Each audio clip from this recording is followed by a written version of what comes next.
So I'm from a small town close to here called Bright, Indiana. I grew up most of my life there.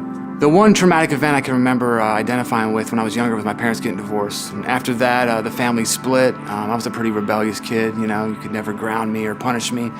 And I took that to the max. So leading through middle school and high school, I kind of just did whatever I thought I wanted to do.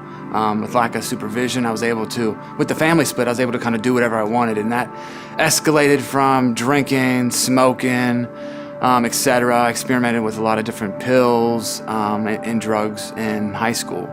Eventually my mom would address me one morning and she told me that she had an appointment to a recruiter for me. I was so broken, so depressed, that I was willing to do whatever. So I ended up going into the Air Force. So after going into the Air Force, the motto in the Air Force was work hard, play hard, and I took that to the max. In the Air Force is where I went pretty hardcore with my drinking.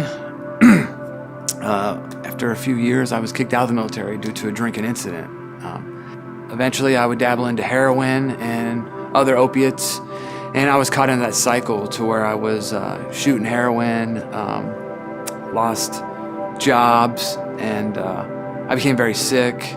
My drinking escalated as well, and I would continue from then on for many years to seek a way out of this. Anything I can think of, I tried to get the car, the right girlfriend, and all these things had failed me miserably. And I could remember people that I knew who were sober, found this new way of life. We're always talking about the 12 steps and talking about this higher power of God. And growing up, I had a sense of God. I never understood what relationship meant, relationship with God meant. But at the end, I was broken and hopeless. When I came out of jail for the last time, I decided to jump into a 12-step program.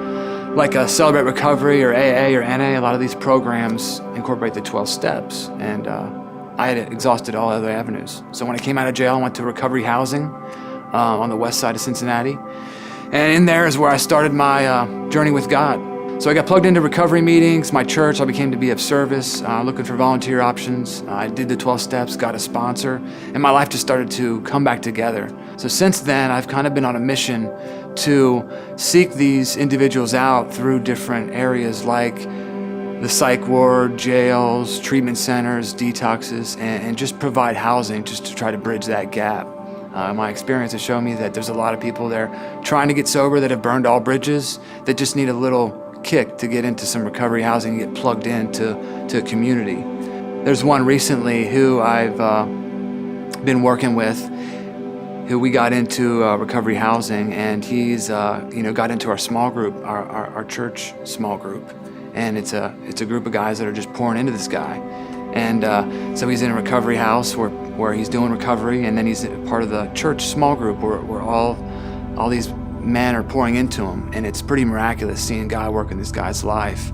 So with this Shiloh Sober Living Grant, we're able to connect individuals coming out of jail, treatment, and get them into recovery housing. We also give $50 Kroger cards as well, because when people come out of these types of situations, usually they've burned all their bridges and don't have any funds. So we try to just, through this Shiloh Sober Living Grant, we try to just give them some immediate housing in conjunction with a food card to get them on their feet. I'm so grateful to be able to share that and impact others' lives, and in return they can impact others' lives, because I feel like this is how this thing works, discipling others and having them disciple others. And I just give God all the glory, because I could have done none of this without him.